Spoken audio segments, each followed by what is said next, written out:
Yes. తవ్వకాలైతే చాలా సీరియస్‌గా continue అవుతున్నాయి. మనకున్న సమాచారం గనక నిజమైతే మాత్రం ద బిగ్గెస్ట్ సెన్సేషన్ ఎంటైర్ ఎపిసోడ్‌లో ద బిగ్గెస్ట్ సెన్సేషన్ దీని కిందే అనుకోవాల్సి ఉంటుంది. లోపల నుంచి అందుతున్న సమాచారం ప్రకారం. ఎందుకంటే సిట్ అధికారులు దీన్ని ఒక చాలా గోప్యంగా మెయింటైన్ చేస్తూ వస్తున్నారు. లోపల నుంచి విషయాలు ఏవి కూడా బయటికి తెలియకుండా, పర్టిక్యులర్‌గా మీడియాకి తెలియకుండా, బయట ప్రపంచానికి తెలియకుండా చాలా సీక్రెట్‌గానే ఇదంతా కూడా చేస్తూ ఉన్నారు. ఎందుకంటే ఇది ఒక సెన్సిటివ్ ఇష్యూ కాబట్టి లోపల విషయాలు ఎక్కడ కూడా బయటికి చెప్పట్లేదు. కానీ మనకున్న సమాచారం, మనకు లీక్ అయిన సమాచారం, లోపల నుంచి బయటకు వచ్చిన ఒకళ్ళతో మాట్లాడినప్పుడు వాళ్ళు ఇచ్చిన సమాచారాన్ని మనం ఒకసారి చూస్తే చాలా ఆశ్చర్యకరమైన, ఆందోళనకరమైన అంశాలు బయటకు వస్తూ ఉన్నాయి.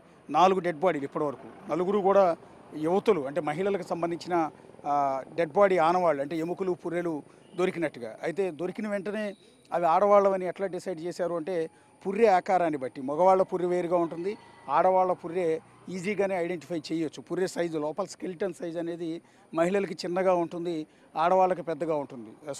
మగవాళ్ళకి పెద్దగా ఉంటుంది, ఆడవాళ్ళకి ఈ పుర్రె సైజ్ అనేది చిన్నగా ఉంటుంది. దట్టు నోట్లో పళ్ళ ఆకారం, ఈ పళ్ళ ఆకారం అనేది, పళ్ళ డిజైన్ అనేది 32 పళ్ళ డిజైన్ అనేది మగవాళ్ళకి ఒకలా ఉంటుంది. మగవాళ్ళ దంతాలు, పెద్ద దంతాలు ఒక మాదిరిగా ఉంటే ఆడవాళ్లకు మరో రకంగా ఉంటాయి. సో చూసి చూడగానే ఇది ఆడవారి స్కెలిటనా, మగవాళ్ళ స్కెలిటనా, ఇది చిన్నపిల్లల స్కెలిటనా, పెద్దవాళ్ళ స్కెలిటనా అనేది ఈజీగా కంపేర్ చేసేస్తారు ఫోరెన్సిక్ టీం అంతా కూడా. సో అందువల్ల ఇప్పటి వరకు నాలుగు మృతదేహాలకు సంబంధించిన పుర్రెలు, ఎముకలు దొరికాయి అనేది బయటకు వస్తున్న అనధికార సమాచారం. అందుకే మరోసారి డిస్క్లైమర్ ఇస్తూ ఉన్నాము. ఈ బ్రేకింగ్ కనుక నిజమో కాదో పూర్తి స్థాయి క్లారిటీ ఇంకా రావాల్సి ఉంటుంది. అధికారులు అఫీషియల్గా ధృవీకరించాల్సి ఉంటుంది. మనకున్న సోర్సుల్లో చెక్ చేసిన క్రమంలో 4 బాడీలను ఐడెంటిఫై చేశామనేది వాళ్ళు చెప్తున్నారు. ప్రస్తుతం తవ్వకాలు జరుపుతున్న ప్లేస్ను కూడా మీరు ఒకసారి ఎదురుగా చూడవచ్చు. ఆ గ్రీన్ పరదా ఏదైతే కప్పారో, ఆ పోలీస్ వెహికల్ ఏదైతే ఉందో ఆ వెహికల్ వెనకాల మీకు కరెంటు స్తంభాలు మీకు కనిపిస్తూ ఉన్నాయి. ఆ కరెంటు స్తంభాల వెనకే ప్రస్తుతం డిగ్గింగ్ అంతా కూడా జరుగుతోంది. సో దాని దగ్గరే ప్రస్తుతం 4 మృతదేహాల ఆనవాళ్లు దొరికాయి అనేది ఇప్పటివరకు బయటకు వస్తున్న ప్రచారం. ఎగ్జాక్ట్లీ మీకు ఎదురుగా లొకేషన్ చూపిస్తున్నాను. పోలీస్ వెహికల్ వెనకాల కరెంటు స్తంభాలు కనిపిస్తున్నాయి. కరెంటు స్తంభాల పక్కనే 11వ నంబర్ లొకేషన్లో తవ్వకాలు ఉదయం నుంచి కూడా సాగుతూ ఉన్నాయి. చాలామంది ఉదయం నుంచి కూడా వెరీ ఇంట్రెస్టింగ్గా ఎదురు చూస్తూ ఉన్నారు, చాలా ఉత్కంఠగా ఎదురు చూస్తున్నారు. ఎందుకంటే ఇప్పటివరకు దొరికిన లొకేషన్స్లో ఎక్కడా కూడా, తవ్విన లొకేషన్స్లో ఎక్కడా కూడా ఎలాంటి ఆనవాళ్లు దొరకపోవడంతో ఈ 11, 12 లొకేషన్స్లో ఉంటే కేసులో మిస్టరీ వీడిపోయినట్టే, లేకపోతే ఇది కేవలం సెన్సేషన్ కోసం చేసినట్టుగానే భావించాల్సి ఉంటుందని మొదటి నుంచి కూడా చెప్తున్నారు. అందుకని ఇదిగో 11వ నంబర్ లొకేషన్ దగ్గర ఈ తవ్వకాలు జరుపుతున్నప్పుడు చాలా సీరియస్గా చేస్తూ ఉన్నారు. ఎందుకంటే ఎక్కడ బయటికి లీక్ కాకుండా ఉండటం కోసం మామూలుగా అన్ని చోట్ల పరదా పై వరకు కప్పితే ఈ 11వ నంబర్ లొకేషన్లో కింది నుంచి కూడా ఏమీ కనపడకుండా కింద ఎక్స్ట్రా పరదా కప్పారు. మీరు ఒకసారి చూడవచ్చు. ఎందుకంటే ఇక్కడ తవ్వకాలు మొదలుపెట్టగానే కొన్ని ఆనవాళ్ళు, కొన్ని ఎముకలు దొరికాయి అనేది కొంత అనధికారికంగా మనకు సమాచారం తెలుస్తుంది. ఆ తర్వాత 4 డెడ్ బాడీస్ని ఐడెంటిఫై చేసినట్టుగా ఇప్పటివరకు అయితే తెలుస్తోంది. సో దీనికి తోడు ఇప్పుడు మనకు కొద్దిసేపటి క్రితం లోపలికి ఉప్పు బస్తాలని తరలించారు. సాల్ట్ బస్తాలని లోపలికంటే ఇదిగో ఈ 11వ నంబర్ లొకేషన్ దగ్గరికి సాల్ట్ బస్తాలు తరలించారు. బేసిక్గా సాల్ట్ బస్తాలు ఏ సమయంలో తరలిస్తారు? సహజంగా ఎవరినైనా ఖననం చేసినప్పుడు, అంటే పూడ్చిపెట్టినప్పుడు శవపేటికలో ఉప్పు కూడా వేసి ఖననం చేస్తారు. అంటే పురుగులు బట్టి కుళ్ళిపోకుండా శరీరం మామూలుగా ఎండిపోయే విధంగా, పురుగులు బట్టి కుళ్ళిపోవటం అనేది కొంత అసహజమైన చర్యగా భావిస్తారు. తమ కుటుంబ సభ్యుడి మృతదేహం అట్లా అయిపోకుండా ఉండాలని వాళ్ళు శవపేటికలో ఉప్పు కూడా పోసి ఖననం అనేది చేస్తారు, పూడ్చిపెట్టడం అనేది చేస్తారు. ఉప్పు వేయటం వల్ల బ్యాక్టీరియా లాంటిది జనరేట్ కాకుండా, అంటే పురుగులు పట్టకుండా సాధారణంగా ఎండిపోతుంది, అంటే శరీరం కుళ్ళిపోకుండా ఎండిపోతూ ఉంటుంది. సో దానివల్ల వాళ్ళ ఆత్మకి శాంతి లభిస్తుందని భావిస్తుంటారు. అందుకని ఉప్పు వేస్తుంటారు. ఇంకంతేకాదు పల్లెటూళ్ళలో చాలామంది ఈ ఆవులు కానీ, ఎద్దులు కానీ, గేదెలు కానీ చనిపోయినప్పుడు వాటితో పాటు వాటిని గొయ్యిదీసి పాతిపెట్టి ఆ కళేబరాన్ని దానితో పాటు కొన్ని బస్తాలు ఉప్పు వేస్తూ ఉంటారు. ఎందుకంటే ఒకటి స్మెల్ రాకుండా, రెండోది బ్యాక్టీరియా జనరేట్ అయ్యి కుళ్ళిపోకుండా ఉండటానికి అలా చేస్తుంటారు.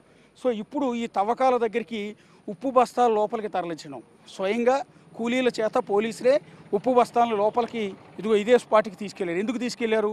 మొన్న కూడా ఇక్కడ తవ్వకాలు జరిపారు. ఆ రోజు ఏం ఐడెంటిఫై కాలేదు కాబట్టి వాళ్ళకు ఉప్పు అవసరం అనేది పెద్దగా లేకుండా పోయింది. ఇక్కడ మానవ మృతదేహ అవశేషాలు, అంటే ఎముకలు, పుర్రెలు దొరికాయి కాబట్టే ఈ ఉప్పుని బహుశా అక్కడికి తరలించి ఉంటారు అనేది ఈ బయట ఉన్న వాళ్ళందరూ కూడా, ఆ వ్యక్తి కూడా చాలా స్పష్టంగా చెప్తున్నాడు, ఈ లొకేషన్లో ఖచ్చితంగా డెడ్ బాడీస్ ఉంటాయి, ఖచ్చితంగా డెడ్ బాడీస్ ఉంటాయి. నేను ఆ రోజు పూడ్చిపెట్టినప్పుడు స్పష్టంగా నా కళ్ళతో చూశాను, నా చేతులతోనే పూడ్చిపెట్టాను అని విజిల్ బ్లోయర్ అని చెప్తున్న ఆ వ్యక్తి, ముసుగు వ్యక్తి చాలా క్లియర్గా చెప్తూ ఉన్నాడు. సో అతని మాటలకు బలం చేకూరేలా ప్రస్తుతం ఇక్కడ 4 డెడ్ బాడీస్ ఆనవాళ్ళు అనేవి దొరికాయి అనేది ఇప్పటి వరకు మనకు తెలుస్తున్న అనధికార సమాచారం. ఇది ఒక సెన్సేషన్ కాబోతోంది. దానికి తోడు ఉప్పు బస్తా లోపలికి తీసుకెళ్ళటం అనేది ఈ కేసులో మరింత ఇంపార్టెన్స్ని తెచ్చిపెట్టింది. ప్రస్తుతం మనం చూస్తున్న గ్రీన్ పరదా ఏదైతే ఉందో ఆ పరదా వెనకాలే తవ్వకాలు జరుగుతూ ఉన్నాయి. ప్రొక్లైనర్తో ఇప్పటివరకు కూడా తవ్వారు. ఇంకొక బేస్ కూడా మనం ఒకసారి చూడాల్సింది, అక్కడ ఉన్న ప్రొక్లైనర్, ఆ చిన్న ప్రొక్లైనర్ని బేసిక్గా గొయ్యి దవ్వటానికి తీసుకెళ్లారు. సో ఆ తర్వాత దాన్ని బయటకు పంపించేశారు. అంటే గొయ్యి దవ్వటం కంప్లీట్ అయిపోయి బహుశా పుర్రెలు ఎముకలు లభ్యమైన తర్వాత ప్రొక్లైనర్తో పని ఉండదు. అక్కడ తీసుకెళ్లిన కూలీల సాయంతో, పలుగులు పారల సాయంతోనే వాటన్నిటిని కూడా వెలికి తీయాల్సి ఉంటుంది. అందుకని ప్రొక్లైనర్ అవసరం లేదు కాబట్టి ప్రొక్లైనర్ని కూడా బయటికి పంపించేసినట్టున్నారు. చక్కగా ప్రొక్లైనర్ డ్రైవర్ కూడా బయట కూర్చుని రిలాక్స్డ్గా కూర్చుని ఉన్నాడు, పెద్దగా పని లేదు దానికి. సో మనుషులు మొత్తం కూడా పనిచేస్తున్నారు, 20 మందికి పైగా కూలీలు లోపల పనిచేస్తున్నారు. ఇక్కడ సిట్ టీం సభ్యులు ఉన్నారు, ఫోరెన్సిక్ టీం సభ్యులు ఉన్నారు, క్లూస్ టీం సభ్యులు ఉన్నారు, రెవెన్యూ సభ్యులు ఉన్నారు, ఇంకా మిగిలిన పోలీస్ శాఖకు సంబంధించిన సిబ్బంది అందరూ కూడా, అంటే లోకల్ పోలీసులు అందరూ కూడా ఉన్నారు. వాళ్ళందరి సమక్షంలోనే పంచనామా అనేది నిర్వహించాల్సి ఉంటుంది. ఒకవేళ చిన్న ఎముక దొరికినా, పెద్ద ఎముక దొరికినా అది అధికారులందరి సమక్షంలో వీడియోగ్రఫీతో వీడియో మొత్తం కూడా తీస్తూ ఉంటారు, ఫొటోస్ ఎప్పటికప్పుడు తీస్తూ ఉంటారు. ఆ తీసిన సమయం అంతా నోట్ చేసుకుంటారు.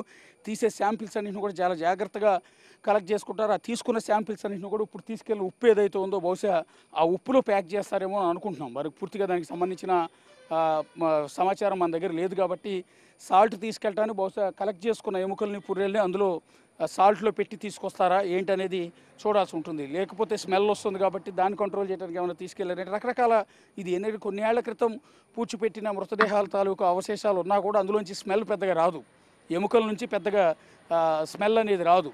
సో ఎందుకు ఉప్పు తీసుకెళ్లాల్సి వచ్చింది? సో ఇది బేసిక్గా ఈ పోస్ట్ మార్టం చేసే అటాప్సీ వైద్యులకు కావచ్చు, అటాప్సీ సిబ్బందికి వీళ్ళకి ఎక్కువగా అవగాహన ఉంటుంది, సాల్ట్ ఏ సందర్భాల్లో వాడుతుంటారు అనేది. డాక్టర్లకి పూర్తి స్థాయి అవగాహన ఉంటుంది.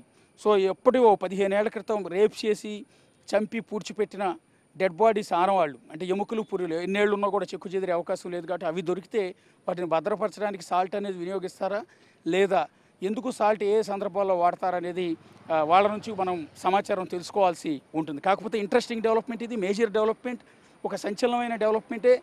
సో మరి కాసేపట్లో దానికి సంబంధించిన ఏమన్నా అప్డేట్స్ని అధికారులు ధృవీకరిస్తారా లేదా అన్నది చూడాల్సి ఉంటుంది. లేదంటే కనుక ఇప్పుడు అక్కడ తవ్వకాలు చేస్తున్నారు కాబట్టి ఒకవేళ దీన్ని రహస్యంగా ఉంచి పూర్తి స్థాయి రిపోర్ట్స్ సబ్మిట్ చేయడానికి ఇంకా టైం పడుతుంది కాబట్టి మీడియాకు పూర్తి వివరాలు వెల్లడించని పక్షంలో ఒకవేళ ఎముకలు లాంటివి కనుక దొరికితే ఇదిగో ఇటువైపు నుంచే తీసుకొస్తారు, ఖచ్చితంగా ఇటువైపు నుంచే ఈ రహదారి గుండానే తీసుకొచ్చి మనకు ఎదురుగా కనిపిస్తున్న బ్లూ కలర్ వ్యాన్ ఏదైతే ఉందో అక్కడ పోలీసులు నిలబడి ఉన్నారో ఆ వ్యాన్లోనే స్టోర్ చేసి అక్కడ నుంచి ఫోరెన్సిక్ ల్యాబ్కి తరలించాల్సి ఉంటుంది. బహుశా ఇలా తీసుకొచ్చేటప్పుడు వాళ్ళు అడిషనల్గా బస్తాలు లాంటివి ఏమి పట్టుకెళ్ళలేదు, ఒక్క ఉప్పు బస్తాలు మాత్రమే తరలించారు. తిరిగి వచ్చేటప్పుడు బహుశా ఆ ఉప్పులోనే వీటన్నిటిని కూడా ప్యాక్ చేసి తీసుకొచ్చే అవకాశం ఉంటుంది. దాన్ని బట్టి మనకు క్లారిటీ వచ్చే అవకాశం ఉంటుంది. లేదా కొంత ఇంటర్నల్ ఇన్ఫర్మేషన్ అక్కడ లోపల పనిచేయడానికి వెళ్ళిన సిబ్బందిలో కొంతమంది ఈ విషయాన్ని లీక్ చేసే అవకాశం ఉంటుంది. మొన్న 6వ నంబరు లొకేషన్లో కూడా ఒక మనిషి ఎముకలు పుర్రె దొరికాయి. అది పురుషుడి పుర్రె ఎముక అని తేలింది. అది కూడా సిట్ అధికారులు ఎక్కడ ధృవీకరించలేదు. కానీ అక్కడ పనిచేయడానికి వెళ్ళిన మిగిలిన సిబ్బంది